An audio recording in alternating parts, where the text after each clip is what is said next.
let's start with DFS. Best guard to build your lineup around, Mr. Fryer. I'm going to start tonight. Amazing background before we That is actually frightening, and that is what nightmares are made of. No, it's not.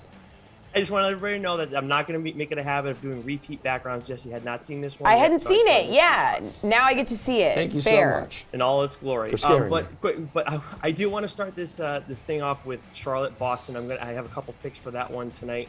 I'm going to start off with LaMelo Ball. For me, like, this is the third highest total on DraftKings Sportsbook. It's actually tied for third highest total. I know the Celtics are a pace down opponent, but LaMelo Ball has been cooking right now. We saw him go off for a triple-double against these guys last time. And in that game, he didn't do so much in the scoring department. He only had 15 points that game. We've seen him going much higher than that of late. But still, we know this guy can kind of deal with their defensive strength, because obviously the Celtics are a strong defensive team. And when you look at what the over and under, Charlotte has gone over in 3 of its last 4 games. Last game was the one hiccup. So defensively, we know that they're not there too. I think that's going to set the tone more tonight. If you're looking for a value play, though, Cedi Osman going up against the Rockets with no Darius Garland is a guy that I like too. Gary, what do you want to do at guard here, dude? Well, Nick just went on for like a minute and a half and then decided in the last 5 seconds to ruin my whole thing. Yeah, I'm going to start with a value play. I honestly think Cedi Osman is the best guard option on this slate, regardless of price point. He's going to be popular, don't get me wrong, but I think this is one of those occasions where you do just eat the chalk. I mean, the matchup is so enticing.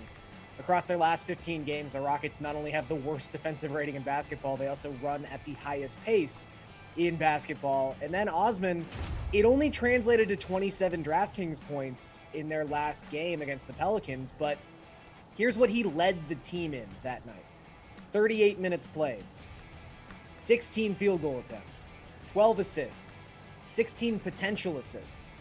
For all intents and purposes, this guy was, I don't want to say the number 1 scoring option, but he was kind of the most important player on the court for the Cavaliers, considering they just have no guard depth left, aside from like Rajon Rondo, who wasn't even earning minutes on a Lakers team that's terrible. So Cedi Osman is the point guard tonight, and he's going to play a ton of minutes against a Rockets team that is just absolutely terrible. So I would even say if Osman was like 6K, 7K, you'd have to consider playing him. The fact he's 4-6, it's almost a free space. Whalen, which guard you building around? Yeah, I mean, the slate revolves around Cedi Osman, which is a real sentence that you could say with some degree of accuracy tonight. So I think these guys are spot on. I was surprised that it wasn't more of a Rajon Rondo show in that last game on Monday. He played fewer minutes, I think, than he had the previous game when Garland was active. So that's a good sign for Cedi Osman. I mean, if you want to pay up, assuming he plays, I don't hate James Harden with this matchup against Sacramento. It's the 2nd worst defense in the league against the 3rd worst defense in the league over the last 10 games, so should be a lot of scoring opportunities there. We get Ja Morant in the Garden for the only time this season tonight. He's coming in with 7 straight 30-point games. Obviously hard to pass him up. It could even be a Russell Westbrook night against Portland. They're one of the better matchups in the NBA right now with so many guys in and out every single night. And, of course, no LeBron James. We've seen Russ go for 49 DraftKings points in each of his last 2. And 2 guys that I like if you want to save a little bit of cash. Jalen Suggs at 5,800.